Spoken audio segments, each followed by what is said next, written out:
የወንድም ልጆች እናት ሴት ናት ወንድን የፈጠረችው። በጣም ግራ እየገባኝ ያለ ነገር ስላለ ነውና what happened in this generation?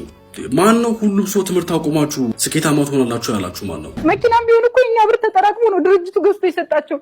እኔ ሰለሞን የሚነዳው መኪና የኔ መኪና ነው ሳይሆን እና መቄዶንያ ይሄን መኪና አፍንጫቸው ላይ ብትወረውርላቸው ደስ ይለኛል። ቢኒያም አፍንጫቸው ላይ ያንተን ስም ደጋግሞ እያነሱ ነበር ትናንት ግረኛ ሚዲያ ላይ። ዋናው እኮ ተቀባዩ ነው ሌባው። እኛም ነን ለመሰለ ዲዛይርን እንደዚህ ባዶ የምታስቀሩ ባዶ ያስቀራችሁ መድኃኒዓለም። ሰላም ጤና ይስጥልኝ ውድና የተከበራችሁ የቻናላችን ቤተሰቦች እንዴት ከርማችሁልኛል? እኔ ያለው ክብሩ ይስፋ። ዛሬም እንደተለመደው ሶሻል ሚዲያ ላይ መነጋገሪያና ወቅታዊ የሆኑ ቪዲዮዎችን ለእናንተ ለውድ ቤተሰቦቼ ይዤላችሁ መጥቻለሁ። እንደተለመደው እነሱን አብረን እያየን ሐሳብ አስተያየታችንን ሼር እንደራረጋለን። ከእናንተ የሚጠበቀው እንደተለመደው እስከዚህ ቪዲዮ መጨረሻ አብራችሁ መቆየትና እንዲሁም ለዚህ ውድ ቻናል አዲስ የሆናችሁ ሰብስክራይብ በማድረግ ቤተሰብ ይሁኑ። ሁላችሁም ደግሞ ይሄንን ቪዲዮ እንደምትወዱት ጥርጥር ስለሌለኝ የአንድ ሰከንድ ስራ ናት። አንድ ጊዜ ቪዲዮዋን ላይክ አድርጓትና ወደ ዛሬ ቪዲዮቻችን እንሂድ። እስከመች ምስኪኑ ህዝባችን በእንደዚህ አይነት ሰቀቀን ውስጥ እንደሚያልፍ እኔ አላውቅም። ምን እንዲመጣልንም ይህንን ጊዜ እንደምናሳልፍ አይገባኝም። ይህ አማራ ክልል የታጠቁ ኃይሎችና የመንግስት የፌደራል መንግስት ወታደሮች ሲተኳኮሱ መንገድ ላይ ድንገት ሲሄዱ የነበሩ ያሳዝናል። አያቻቸው ተደብቀው ገጥሟቸው ከተባራሪ ጥይት ለመዳን ነው ቦይ ውስጥ ተደብቀው ነው። እንደምታዩት ህፃኑን ልጅ አይታችሁታል። እናትየው አይ ቲንክ ጡት የሰጠችው አልቅሶ ኦር ምናምን የሆነ ድምጽ እንዳያሰማ ይመስለኛል። እንዲሁ ፎቶን ሳየው ህፃኑን ልጅ አሰቁ። እናትየውን እዚህ ቦይ ውስጥ የተደበቁትን አባቶች፣ ወጣቶች፣ እናቶች በቃ መንገዳቸውን እየሄዱ ነው፣ ግን አልሆነም። የሆነ ቦይ ውስጥ ተደብቀው ነው። ምን እንዲመጣልን ይህ እንደሚሆን ሁሉ አላቅም። እኔ በእውነት አይገባኝም። ስለነዚህ ህፃናት አሁን ይሄ ህፃን ልጅ በዚህ ሁኔታ ውስጥ የማለፍ ግዴታ የለበትም። ምንም አልበደለም። በሚሆነው ነገር ውስጥ እጁ የለበትም። አያገባውም። ይህ ህዝብ በጣም ያሳዝናል። በእውነት በጣም ያሳዝናል። ከጦርነት የተሻለ መፍትሄ መፈለጊያ መንገድ ቢኖር ሁሌ እመኛለሁ። ምን ብላችሁ ብትጠይቁኝ አላውቅም፣ ግን እመኛለሁ። አይዊሽ ይህ ምስል እየተንቀሳቀሰ ነው በአሁኑ ሰዓት ላይ ሶሻል ሚዲያ ላይ ማለት ነው። ምንድነው እሱም ሰዎች ተደብቀዋል።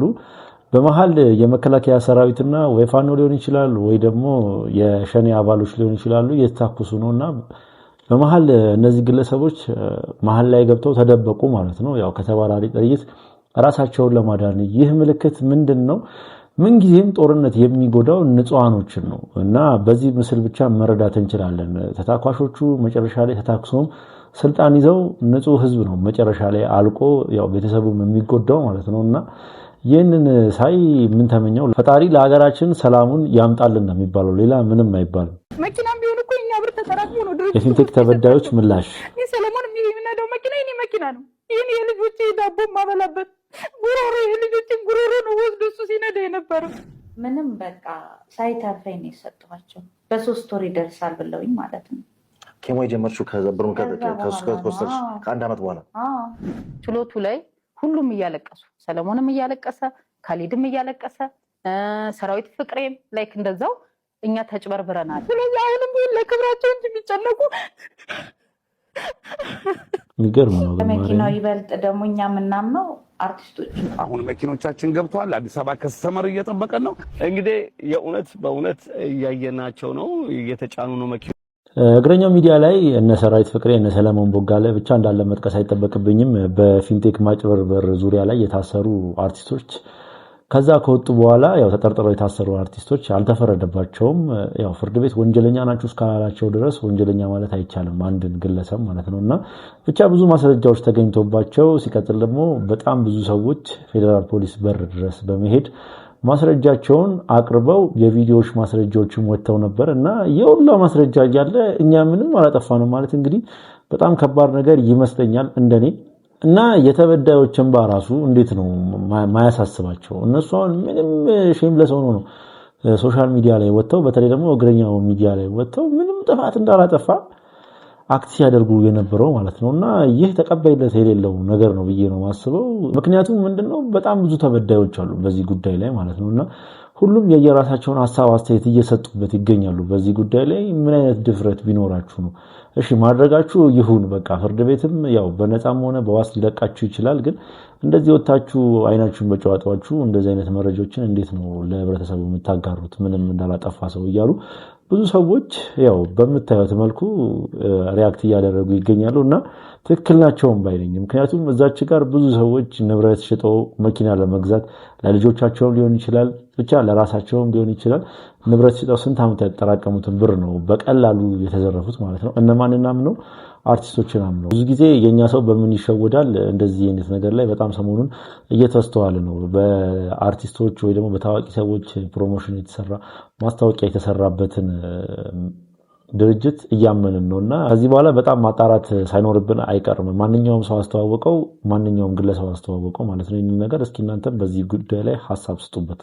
እነዚህ ግርግዳ ተደግፈው ጀርባቸውን ፎቶ የሚያስነሱት አራት የሀገሬ ልጆች 34 ኪሎ ግራም አሺሽ ወደ ሀገሬ ልታስገቡ ነው በሚል ነው ሳውዲ አረቢያ ያዘቻቸው እነዚህ ስምንቶቹ ደግሞ በተመሳሳይ 160 ኪሎ ግራም ጫት ወደ ሀገሬ ልታስገቡ ነው ብላ ነው ያዘቻቸው ብለው ነግረውናል እንግዲህ እነዚህ ልጆች ሳውዲ አረቢያ ለመግባት በህጋዊም ሆነ በህገወጥ መንገድ የተለያዩ ፍዳዎችን አይተዋል ሀገር ውስጥ የነበረን የመስገብገብ ባህሪ ተከትሎን ሳውዲ አረቢያ ድረስ ይዞኝት በቃ በአቋራጭ ለመበልጸግ የሚደረጉ ጥረቶች እንግዲህ ሳውዲ አረቢያ በእንደዚህ አይነት ወንጀሎች ላይ የማያዳግም የሞት ፍርድ ነው ስትፈርድ የነበረው የምትፈርደውም ጭምር ይሄንን እያወቅን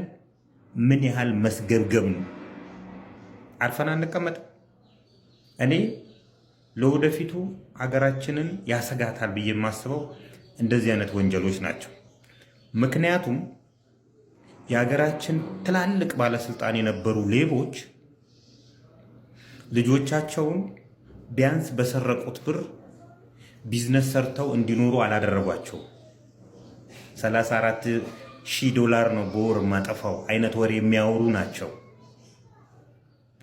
አባታቸው ከሼልፍ ላይ ዲግሪን ማስተርስን በቀላሉ ሲያነሳ ያዩ ልጆች ናቸው ስለዚህ ስለ ትምህርት ምንም የሚገባቸው ነገር አይደለም አባታቸው የሰረቀው ብር አንድ ቀን ያልቃል ባለቀ ሰዓት እነሱ ይሄንን ብር የተለያዩ አሽሾች ተለማምደውበታል ስለዚህ ወደ ሀገራቸው መተው ወይን ደግሞ ባሉበት ሀገር ላይ እንደዚህ ልጆች ልምምድ ማድረጋቸው አይቀርምና ሌብነት እንደዚህ አይነት ተጓዳኝ ውጤቶችም ይዞ ይመጣልና ባላችሁበት ባትስገበገቡ በተለይ ሳውዲ አረቢያ አካባቢ ያላችሁ ሰዎች ባትስገበገቡ መልካም ነው ብቻ እኛ ሰዎች ስንባል አንዳንዴ ምንድነው የሰጠንን አናመሰግንም እና ተጨማሪ ነገር እንፈልጋለን ይህ ጉዳይ ያው ሳውዲ አረቢያ ላይ የተከሰተ ቢሆንም እኛ ሀገር ላይም እንደዚህ አይነት ነገሮች ይስተዋላሉ በተለይ ደግሞ ከዚህ ቀደም ባቀረብኩላችሁ ቪዲዮዎች ላይ በጣም ብዙ አይነት ሰዎች ማስታወቂያ አንስራ በማለት ያው የሚያገኙት ገቢ እኮ ለነሱ በቂ ነው እኮ ግን ትንሽዬ ነገር ያጓጓቻቸው ማየውን ነገር ውስጥ ይገባሉ ማለት ነው እንግዲህ አርቲስቶቹ ምንም አጥተው አይደለም እነ ሰራዊት ፍቅሬ ሰለሞን ቦጋለ እንግዲህ ይገረም ደጀኔ አርቲስት ዳንኤል ያባቱን ስም አላውቀውም ይቅርታ ብቻ ኢቢኤስ ቲቪ ላይ ይሰራ የነበረው አርቲስት ዳንኤል እሱም ምንም አጥተው አይደለም እንግዲህ እንደዚህ አይነት ማስታወቂያን ሳያጣራ የሰራው ማለት ነው በነገራችን ላይ እዚህ ማስታወቂያ ላይ መጀመሪያ ሉላ ገዙ ነበረችበት ሉላ ገዙ እሷም ከነሱ ጋር ነበረችበትና ነገሩ ስላላማራት ነው መሰለኝ ሸሸት ብላለች ራሷን አግልላለች ከዚህ ጉዳይ ላይ ማለት ነውና አንድ ነገርን ስናደርግ ወይ ደግሞ ማስታወቂያ ትስሩ ማለት አይደለም ግን ሲሰሩ ስለዛ ነገር በጣም በቂ መረጃ ሰብስበው ቢሆን ጥሩ ይመስለኛል ምክንያቱም ራሳቸው የገነቡትን በህዝብ ዘንድ ተወዳጅነት በእንደዚህ አይነት በተራ ነገር ያጡታል ማለት ነው ሰራዊት ፍቅሬ እንግዲህ ከዚህ ቀደም የነበረውን ተወዳጅነት እኔ ለእናንተ ልነግራችሁ አልችልም ማስታወቂያ ሲነሳ በተለይ ደግሞ ቲቪ ቻናሎች ላይ የሚነሱ ማስታወቂያችን ስናስብ መጀመሪያ አይምሮአችን ላይ የሚመጣው ማን ነው ሰራዊት ፍቅሬ ነው እና ሰራዊት ፍቅሬ በአሁን ሰዓት ላይ ከዛ ደረጃ ላይ በጣም ብዙ ሰዎች አወርደውታል ብዬ ነው ማስበውና እስኪ እናንተም ብቻ በዚህ ቪዲዮ ላይ ምን አይነት ሐሳብ አስተያየታላችሁ እነሱ ሰሞኑን ሲያዘዋውሩት የነበረው በተለይ ደግሞ እግረኛ ሚዲያ ላይ ሄደው ሲሰጡት የነበረው ሐሳብ ሁሉ ትክክል ነው ብላችሁ ታስባላችሁ ሰበር አሁን የገባ ከሚስ ወርልድ ኢትዮጵያ እህት ግድያ ጋር በተያያዘ ያልተጠበቁ ሁለት ሰዎች በቁጥጥር ስር ዋሉ ፎቶግራፋቸው፣ ሁሉ ነገር እጃችን ገብቷል። ዝርዝሩን እንደሚከተለው አቀርብላችኋለሁ። ሁላችሁም እስከ መጨረሻው ተከታተሉት። ነገሩ ፊልም ነው የሚመስለው። ወዳጅ ከለላ መሸሸጊያ ይሆናል ተብሎ ይታሰባል። ለዲዛይነር ቅዱሳን ይርጋለም ግን ወዳጅነት የሞት ወጥመድ ሆኖ አረፈው። የ2026 የሚስ ወርልድ ኢትዮጵያ የውበት ንግሥት የሩት ይርጋለም ታላቅ እህት የሆነችው ቅዱሳን በሞዴሊንግ ዓለም ውስጥ ስኬትን ከምትመኘውና ከእህቷ ጋርም የትምህርት ቤት ትውውቅ ከነበራት ቅድስት ሙሉቀን ጋር የጠበቀ ጓደኝነት ነበራት። ሆኖም ከዚህ ጓደኝነት ጀርባ ጥልቅ የሆነ ምቀኝነትና አደገኛ ሴራ ተሸሽጎ ነበረ። ሁሉም ነገር የተጀመረው ዓርብ ዕለት በተደረገ አንድ የስልክ ጥሪ ነው። ለአንድ ዓመት ያህል ተጠፋፍታ የነበረችው ቅድስት የናፍቆት በሚመስል የጓደኝነት መንፈስ ለቅዱሳን ደወለችም። አዲስ ኮንዶሚኒየም ተከራይቻለሁ፣ መተሽ ቤቴን እይልኝ፣ ደግሞም የማገናኝሽ አዲስ የሥራ ዕድል አለ በማለት የጓደኛዋ ልብ አባበለች። በጓደኛዋ ላይ አንዳችም ክፋት ያልጠረጠረችው ቅዱሳን ሜክሲኮ አካባቢ ተገናኝተው አብረው ወደ ኮየ ፈጬ ኮንዶሚኒየም አመሩ። ቅዱሳን የጓደኛዋን አዲስ ሕይወት ለማየት በደስታ ስትጓዝ እየሄደች ያለችው ግን ወደ ራሷ የሞት ቀጠሮ ነበረ። ኮየ ፈጬ አዲሱ ኮንዶሚኒየም ደጃፍ ላይ ደርሰው ወደ ቤት ሲገቡ የነበረው ወዳጃዊ ድባብ ቅጽበታዊ በሆነ ሽብር ተተካ። ቤት ውስጥ አድፍጦ ይጠብቅ የነበረው የቅድስት ፍቅረኛ ደሳለኝ ቅዱሳን ድምጿን አውጥታ እንኳን እርዳታ እንዳጣራ አፍኖ አሰራትም። ያመነቻት ጓደኛዋ እጅ ከፍንጅ ለሞት አሳልፋ ሰጠቻትም። አጋቾቹ ወዲያውኑ የሟች ቤተሰቦች ጋር በመደወል የ2 ሚሊዮን ብር ቤዛ ጠየቁም። የቤተሰብ ልብ በጭንቀት እየመታ የድርድር ሀሳቦች ሲለዋወጡም አጋቾች አንድ ዘግናኝ እውነት ተገነዘቡ። የጠየቁትን ገንዘብ ቢያገኙ እንኳን ሟች በቅርበት ስለምታውቃቸው ነገ ሚስጥራቸውን አሳልፋ እንደምትሰጣቸው አሰቡ። ፍርሃትና ምቀኝነት ያደነደነው ልባቸው እዚያው ዓርብ ዕለት ጭካኔ የተሞላበት ውሳኔ ላይ ደረሰ። የቅዱሳንን ሕይወት በአሰቃቂ ሁኔታ አጠፉም። አስክሬኗንም ማንም እንዳያገኘው በሚል እዛው አካባቢ በተከራዩበት ሌላ ተጨማሪ ኮንዶሚኒየም ውስጥ ደበቁትም። ይሁን እንጂ የፈጸሙት ግፍ በጨለማ ሊቀበር አልቻለም። ፖሊስ ባደረገው አፋጣኝና የተቀናጀ ክትትል ዋነኛ ተጠርጣሪዋ ቅድስት አዲስ አበባ ቆጠራ አካባቢ በቁጥጥር ስር ዋለች። የወንጀሉ ተባባሪ ተብሎ የተጠረጠረው ደሳለኝ ደግሞ ሁኔታው ሲከፋበት ለማምለጥ ሞክሮ አዳማ ከተማ ውስጥ ተደብቆ እያለ በፖሊስ መረብ ውስጥ ወደቀ። በአጠቃላይ ከጉዳዩ ጋር በተያያዙ 8 ሰዎች ለታሰሩ ዘሀበሻ ሰምተዋል። ዋነኛ ጠርጣሪዎቹም ወንጀሉን መፈጸማቸውን አምነው እንዴት እንዳከናወኑት በቦታው ተገኝተው ለፖሊስ አሳይተዋል ወይም መርተዋል። ይህ ክስተት የ2026ቷን የውበት ንግሥት ሩትን ብቻ ሳይሆን መላው ማህበረሰብ በሐዘንና በስጋት ውስጥ ጥሏል። ሩት በልብ ስብራት ከጠላቴ እኔ እጠነቀቃለሁ ከወዳጄ አንተ ጠብቀኝ ብላ ያሰፈረችው መልእክት የዚህን አሳዛኝ ግድያ ማጠቃለያ ይወክላል። ጠላት ፊቱን አውቆ ሲመጣ፣ ክህደት ግን በወዳጅ ፈገግታ ታጅቦ ይመጣል። ብቻ ሰዎች ሰሞኑን ማለት ነው በቃ የምንሰማቸው ዜናዎች እንዴት ነው ሰውነታችንም እየተላመደው ነው መሰለኝ። ምክንያቱም ምንድነው በጣም አንዳንድ ነገር ሲደጋገም ወይ ደግሞ ሁሉ ጊዜ ሲሆን ላያስደነግጠን ይችላል። ግን የዚችኛዋ ደግሞ የከፋው የገዛ ጓደኛዋ ቤቷ ድረስ ጠርታት ቤትሽን ልመርቅልሽ ብላ የመጣችውን ጓደኛዋን በዚህ መልኩ ህይወቷ እንዲቀጠፍ አድርጋለችና ማንን ማመን እንዳለብን በአሁኑ ሰዓት ላይ በጣም አስቸጋሪ ሆኗል። የወንድም ልጆች በ35 ዓመት እናት እንኳን መሆን ነበረብሽ። ስለዚህ አሁንም እነግርሻለሁ ከነገ ወዲያም እነግርሻለሁ እንዳንቺ አይነቱ ባል ሳይሆን ያው ማንን እንደምትፈልግ ይታወቃል። የማን ወዳጅ እንደሆንሽ ይታወቃል። እኛ እንደዚህ ነው የምንለው ጋይስ። ማን የማን ወዳጅ እንደሆንሽ ይታወቃል። የማን አፍቃሪ እንደሆንሽ ይታወቃል። እንዳንቺ አይነቱ ሰው ግን ባል እንደዚህ ሸቀጥ ምንም ቀድሞንም አይመጡም። የመጡትም ብለው ሄደዋል። ቢያንስ እንኳን በ35 ዓመት የሴትነቱን ተበድለሽ ሄደሽ እንኳን ቢሆን እናት ያደረግሽ ነበረ። ስላልሆነ ነው ስላፈቀደ ነው እንገርሽ ብዬ ነው። እና ሴቶች የምነግራችሁ ምንድነው ታውቃላችሁ? በመጀመሪያ ደረጃ ሚስት ለመሆን ሴቱ ሲቀጥል ደግሞ ገንዘብን አታሳድጅ፣ ክብርሽን አስበልጭ፣ ተማሪ፣ ስራ ስሪ፣ ገንዘብ ያዥ። ከዛም በኋላ የሚያከብርሽን ታገኛለሽ። ገንዘብ ሳይኖርሽ ሂማን ሄርና ሜካፕ አምሮሽ፣ የምትቀይሪው ልብስና የምትለብሺው ቦርሳ አምሮሽ፣ የምትዘንጭበት የምትታይበት ነገር አምሮሽ ወንድን ተከትለሽ ከሄድሽ ደም እያለቀሽ ትኖሪያለሽ። እሱን ማመን አለብሽ። በራስሽ የቆምሽ ሴት ነገ ምን ቢፈጠር ምን ቢሆን ማለፍ እችላለሁ፣ ሰርቼ መቀየር እችላለሁ፣ ገንዘብ ማግኘት እችላለሁ፣ በራሴ የቆምኩ ነኝ፣ በወንድ ልጅ እጅ የምተዳደር ሴት አይደለሁም ካልሽ ግን ወንድ ልጅ አክብሮሽ ይኖራል። ጆርዲ በዛብህ የተባለችዋ ቲክታከር ወይ ደግሞ በአንዳንዶች አጠራር ፌሚኒስት ነኝ ብላ ነው የምታስበው ራሷን። ግን ብዙ ሰዎች አሁን ላይ እየተናገረቻቸው ያሉት ነገሮችን በጣም እየተቃወሙ ይገኛሉ። እንግዲህ ሊያሾ የተናገረችበት ምክንያት እንደዚህ አይነት ንግግሮችን የተናገረችበት ምክንያት ምንድነው?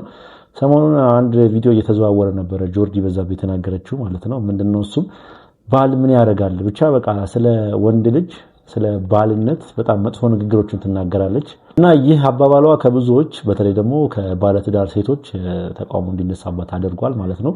እቺ ልጅ ጥሩ ጎኖች አሏት። ምንድነው ጥሩ ጎኖቿ? ታዳጊ ህጻናቶች ላይ የሚደረገውን ጥቃት ከሷ በላይ የሚቃወም አለ ብዬ አላስብም። ታዳጊ ላይ ብቻ ሳይሆን ሴቶች ላይ የሚደረሰውን ጥቃት የሚሰነዘረውን ጥቃት ከሷ የበለጠ የሚቃወም ሰው አለ ብዬ አላስብም።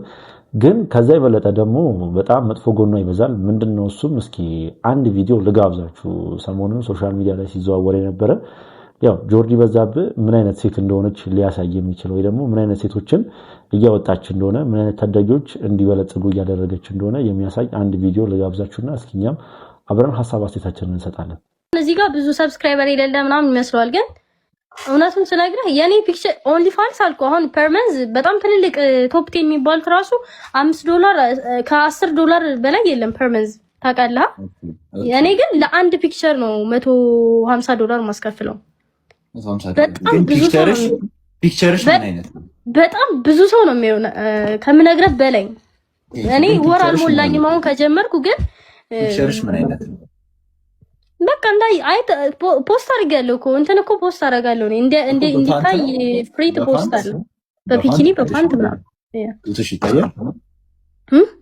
ጡትሽ ይታያል? አይታይም። እዛ ጋር ነኝ። ስለ ሰው አባባል አልጨነቅም። መውለድ አልፈልግም።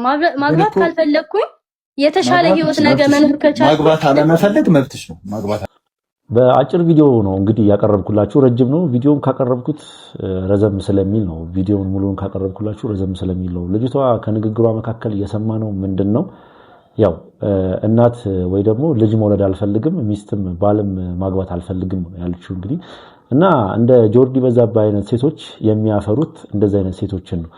ምክንያቱም ምንድነው ሚስት ባለማግባት እኮ መፍቷ ነው፣ ግን የፈጣሪን ህግ የሚጻረር ነገር ነው ብዬ ነው የማስበው። ሲቀጥል እምነት አላቸው። እኔ በየትኛው እምነት ላይ እንደሆነ አላውቅም። ስለ ባልም ሆነ ስለ ልጅም ሆነ ብቻ ስለ ወንድ ልጅ መጥፎ ነገር የሚያወራ እኔ አንድም እምነት አለ ብዬ አላስብም። በፕሮቴስታንትም በእስልምናውም በኦርቶዶክስም ቢባል እንደውም ባለሽን ታዛዥ ለባለሽ ተገዢ ሁኚ ነው እንጂ የሚለው እንደዚህ አይነት የሚያስጠሉ ቃላቶችን ምን አይነት ነገር ላይ እየሰሙ እየመጡ እንደሚያንጸባርቁብን አላውቅም። ሲቀጥል ደግሞ ወይ እምነታችሁን ተውወቅ፣ እምነታችሁን አትከተሉ። ካላመናችሁበት እንደዚህ አይነት ነገሮችን ካላመናችሁ እምነታችሁን ባትከተሉ ነው የሚሻለው። እና ጆርዲ በዛብህና ሊያሾ እንግዲህ በአሁኑ ሰዓት ድጋሚ ጦርነት ውስጥ ገብተዋል ማለት ይቻላል። በጣም ግራ እየገባኝ ያለ ነገር ስላለ ምን እየተካሄደ ነው ይላል። what happened in this generation?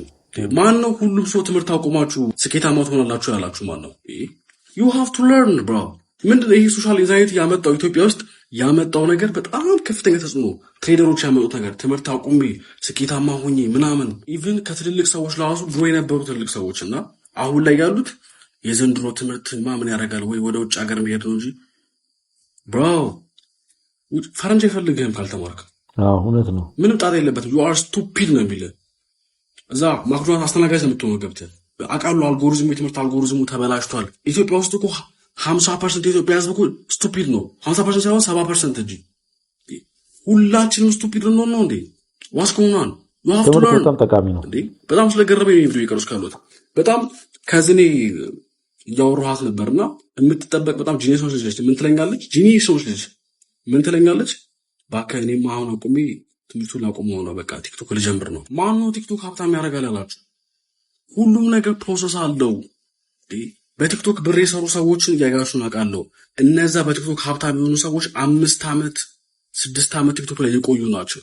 ወይ ደግሞ ቲክቶክ ላይ በጣም ኢነርጂ ያላቸው ጌም የሚጫወቱ ሰዎች ናቸው። ቲክቶክ ላይ ጌም ለመጫወት ደግሞ በጣም ኢነርጂ ያስፈልጋል፣ ጉልበት ያስፈልጋል። ዛትስ ዋይ ቲክቶክ ላይ ጌመር የሆኑት የተወሰኑ ናቸው። ብቻ ሰሞኑን እንደዚህ አይነት ነገሮች እየተስተዋሉ ነው። በተለይ ደግሞ ትሬደሮች ውጪ ዱባይ ላይ የሚኖሩ ኢትዮጵያዊ የፎሬክስ የሚሰሩ ግለሰቦች የሚያስተላልፉት መልእክት አንዳንዶችን ሞቲቬት ያደርጋል፣ አንዳንዶችን ደግሞ እየገደለ ነው ብዬ ነው የማስበው። ምክንያቱም በቃ እነሱ ስለተሳካላቸው ብዙ ሰዎች እኛም ይሳካልናል በማለት አሁን ላይ የያዙትን ነገር ትተው ወደ ሌላ ነገር ውስጥ እየገቡ ይገኛሉ። በተለይ ደግሞ ተማሪዎች ማለት ነው። እና ይሄ ነገር ልክ አይደለም ብዬ ነው የማስበው። ምክንያቱም ምንድነው ማንኛውም ነገር ላይ በቃ ቋሚ ሆነ የምንሰራ ከሆነ የመሳካት እድሉ በጣም ሰፊ ነው ብዬ ነው የማስበው። እነሱም እኮ ትሬድ ስለጀመሩ ብቻ እኮ አይደለም የተሳካላቸው። ብዙ ነገር ሞክረዋል። በመሃል ያለውን አይነግሯችሁም። በመሃል ፌል ያደርጋል። ብቻ በመሃል ብዙ ነገሮች ሊበላሹ ይችላሉ። ኪሳራ ይኖራል። ትሬድ ደግሞ በጣም ሪስኪ የሆነ ነገር ነው ማለት ነው። ሪስኪ የሆነ የስራ አይነት ነው እና በጣም ብዙ ሰዎች በአሁኑ ሰዓት ትምህርታቸውን እያቋረጡ ወደዛ እየገቡ ይገኛሉ። ይህ ደግሞ አግባብ አይደለም ብዬ ነው የማስበው። ምክንያቱም ትምህርት በጣም አስፈላጊ ነገር ነው ብዬ ነው የማስበው። ያው ትምህርት የቱ ጋር እንደሚጠቅመን አናቅም። የሆነ ታይም ላይ ይጠቅመናል። አሁን ላይ ስራ ባንሰራበት፣ አሁን ላይ የስራ እድሎች ባናገኝበት፣ የሆነ ታይም ላይ በትምህርታችን ጥሩ ደረጃ ላይ ብንደርስበት ሊሆን ይችላል እና ትምህርት አይጠቅምም ብሎ ማቆም ለኔ ሞኝነት ነው። ምክንያቱም እኔም ከዚህ ቀደም አቆም ስለነበር እና አሁን ሰዓት ላይ ምን አይነት አጋጣሚዎች እያለፉኝ እንደሆነ እኔ ስለማቅ ማለት ነው።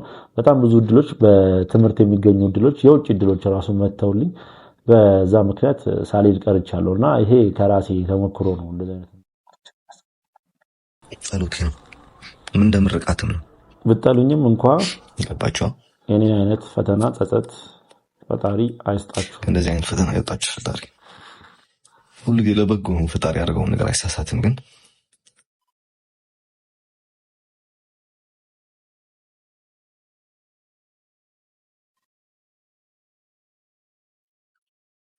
አንዳንድ ጊዜ የኔ ፈተና አረኑ ኦኬ ላይክ በትንሽ ዓመት ጥሩ ደረጃ ላይ የደረስኩ ሰው ነኝ። በትንሽ ዓመት በጥፎ ደረጃ ላይ የሚያደረስኩ ሰው ነኝ። በትንሽ ዓመታት ብዙ ነገር ያስተዋልኩ ሰው ነኝ። በትንሽ ዓመታት ብዙ ነገር የተገናዘብኩ ሰው ነኝ። በትንሽ ዓመታት ሰውን የመዘንኩበት ሰው ነኝ። ገባችኋ?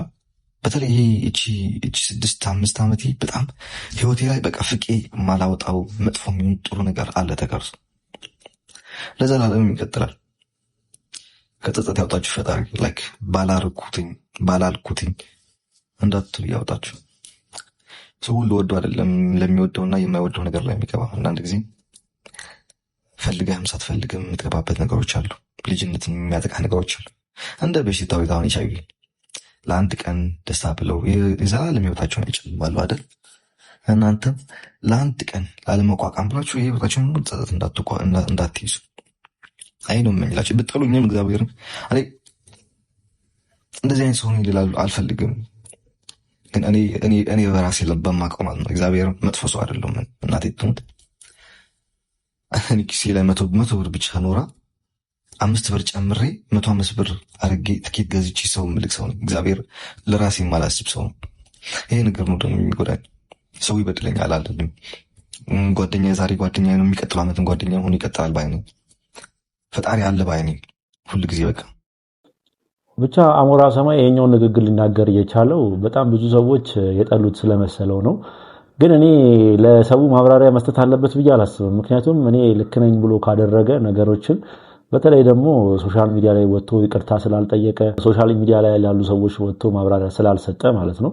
ያው ሶሻል ሚዲያ ላይ ያሉ ሰዎች ስል ይገባቸዋል እና ዮኒ ማኛ ብቻ አንዳንድ እኛንን ዳኞች የሚሉ ግለሰቦች አሉ እና ሶሻል ሚዲያ ላይ ያልኩት እነሱን ነው እንጂ ኦዲየንሶችን ተመልካቾችን ማለት አይደለም። ምክንያቱም ተመልካች መከበር አለበት። እነሱን የሚከተላቸው ስለሚያደንቃቸው ከነሱ ጥሩ ነገር መከተል ስለሚፈልግ ነውና ሲያጠፉ ተመልካቾቻቸውን ይቅርታ መጠየቅ ችግር አለው ብዬ አላስብም። ግን እነ ዮኒ ማኛን ይቅርታ መጠየቅ እኔ ተገቢ ነው ብዬ አላስብም። ለማጭበርበር የመጡ ድርጅቶች የመጀመሪያ ስራቸው ታዋቂ ሰዎችን፣ የእርዳታ ድርጅቶችን ምናምን ነው እንደ ማስታወቂያ የሚጠቀሙት ህዝቡ ውስጥ ታማኝነታቸውን ለማግኘት ለማጭበርበር ሲሞክሩ ነው። እና ትላንትና እግረኛ ሚዲያው ላይ ተደጋጋሚ ጊዜ የሜቄዶንያ ስም አብሮ ይነሳ ነበር። ለምን እንደሚነሳ አውቃለሁ። መቄዶንያ አንድ መኪና ወስዳል። በቢኒያም በኩል አንድ መኪና ሰጥተውታል። እና ይገርም እዛ ሄዶ ማስታወቂያ ሰርተዋል። ህዝቡ እንዲያምናቸው ለቤተክርስቲያን ረጅ ይመስላሉ፣ ለመስጂድ ረጅ ይመስላሉ። እንዲህ ሲያደርግ ነበር ፌንቴክ ረጅም ጊዜ ሆነና እስቲ የቢኒያምን ቪዲዮ ላሰማችሁ። አመሰግናለሁ። እንግዲህ ፊንቴክ ለመቄዶንያ የሰጠው መኪና ቀላል አዲስ መኪና ነው። ምንም ወጪ የሌለበት መኪና ነው። ወደ ስራ እንግዲህ ማኖ ማስመኪያ መሆኑ ነው። በእውነት ፊንቴክ ካምፓኒ በጣም እጅግ አድርጌ አመሰግናለሁ። የድርጅቱን ባለቤቶች ትልቅ ነገር ነው ያደረጋችሁልን። የበለጠ ግልጽ ለማድረግ አንድ መኪና የሚሸጠው 3 ሚሊዮን ብር ነው። ከስራው እኮ ነው ካምፓኒው እየከሰረ ነው የሚሸጠው ማለት ነው በኋላ ሳይሆን እና መቄዶንያ ይሄን መኪና አፍንጫቸው ላይ ብትወረውርላቸው እኔ ደስ ይለኛል። ቢኒያም አፍንጫቸው ላይ ያንተን ስም ደጋግሞ እያነሱ ነበር ትናንት እግረኛ ሚዲያ ላይ እቺ መኪና ቢኒያም ጋር አለች ነው። እኛም ወቻለን የሚወሰድ ነው ቢኒያምም ወስዷል ወይም መቄዶንያም ወስዷል ነው።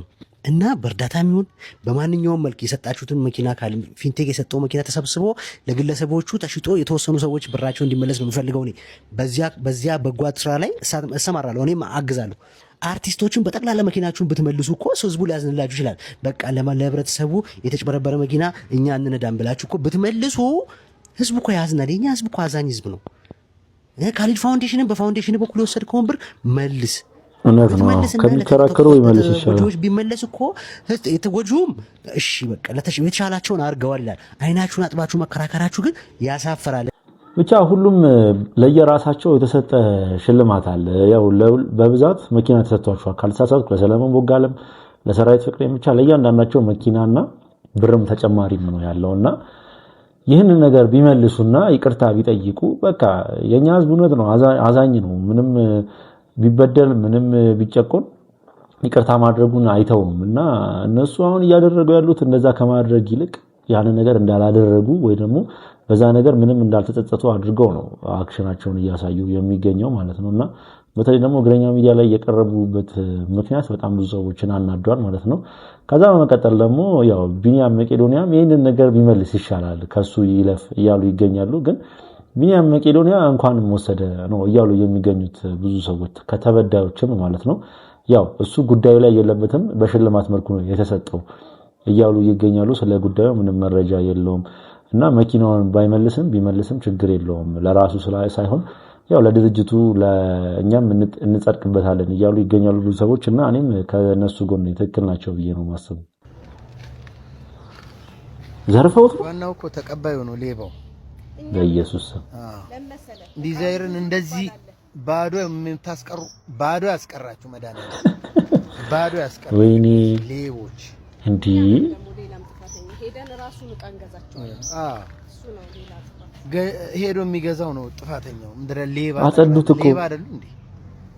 እንደዚህ ባዶ አርገው የሰው ልፋት እንደዚህ ባዶ ያርጋቸው መድኃኒዓለም በኢየሱስ ሶማሌ ተራዎች ናቸው የሚቀበሉት። የማን አባቱ ይቀበላል ታዲያ? ችግር የለውም እናንተ ኢንሹራንስ አላችሁ። ምንም አባታቸው ያመጡ ከሌባ ላይ አንገዛም። አይታችሁታል እንዴት እንዳጸዱት? ምን አይነት በኢየሱስ እኔ አሁን ማቀው እንደዚህ ክፍት ቦታ በተለይ ደግሞ ቀን ላይ ስፖኪው ምናምን ሲወሰድ ነው። ይሄ እኮ ሙሉን እኮ ነው የወሰደበት። ሊብሬውን ረስታው ነው። ለምን አይሰጠም ሰውየው? ያችራዳ ልጅ ሞችቶ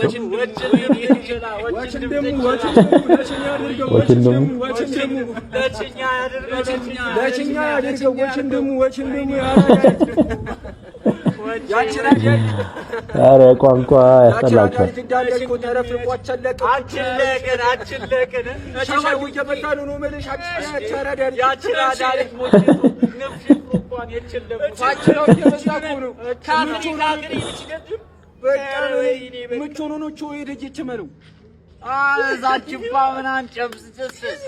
አተሳችፋ ምን አረዛችፋ በጣም እያፈላኩ ነው። ምንድነው? ቆይ ቋንቋ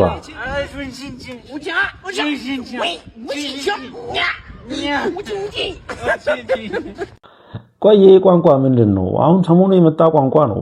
በእርግጥ በፊት ከነበሩ የአራዳ ቋንቋዎች ይሄ ትንሽ የሚደብር ይመስለኛል። ለማንኛውም ነፍስ ቺማር ብለናል።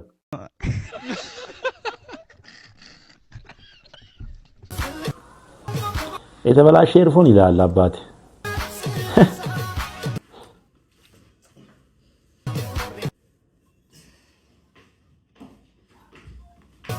ወይ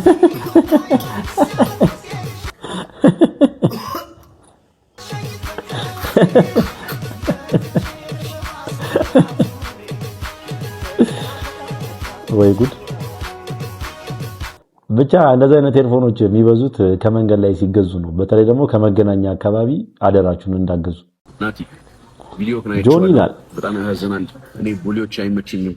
እንደዚህ አይነት ነገር ደግሞ መቼም እንዳያጋጥምብህ ለ3 ወር ማማት ቤዘሽ ድርጅቱ ነፃ ስኮለርሺፕ እሰጥሃለሁ ሶዳት መቼ ማንም ቡሊ አያደርግም። instead of hoping that people around you are going to be nicer ራስህን አደገኛ አድርገህ በሚሰራ እና በተፈተነ ስኪል ሴት መቼም ቡሊ እንዳትደረግ እናደርጋለን።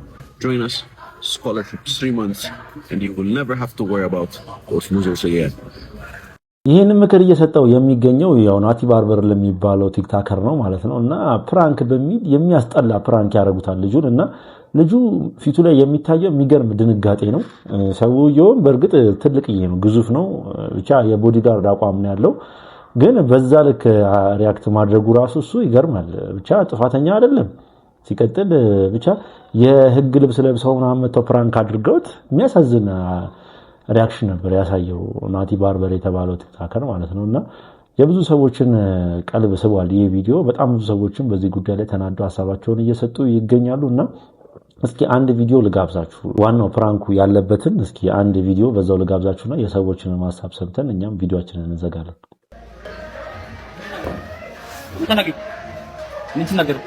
አይ አንተን ይመስላል ተነስ ኖ አንተን ይመስል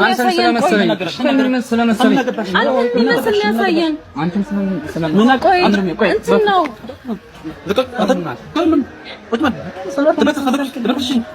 ብቻ በዚህ ጉዳይ ላይ ብዙዎች ሐሳባቸውን እየሰጡ ይገኛሉና ብዙዎች ይሄ ነገር ልክ አይደለም፣ እንደዚህ አይነት ፕራንኮች መቅረት አለባቸው፣ ከቻልክ ደግሞ ከሰሳቸው እያሉት ይገኛሉ።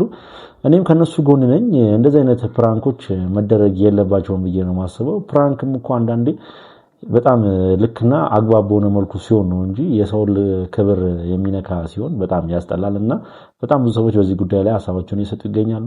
እናንተም እስኪ ሐሳብ ስጡበት። ለማንኛውም ምርጦች የዛሬ ቪዲዮቻችን ነኝን ይመስሉ ነበር። ቪዲዮቻችን እንደተመቻችሁ ጥርጥር የለኝም። ቪዲዮ ከተመቻችሁ ላይክ፣ ሼር፣ ሰብስክራይብ በማድረግ ቤተሰብ ይሁኑ። በተለይ ሰብስክራይብ በማድረግ ቤተሰብ ይሁኑ። ሐሳብ አስተያየት ካላችሁ ኮሜንት ሴክሽን ላይ አስቀምጡልኝ። በቀጣይ ቪዲዮ እስክንገናኝ ድረስ ሰላም ቆዩልኝ።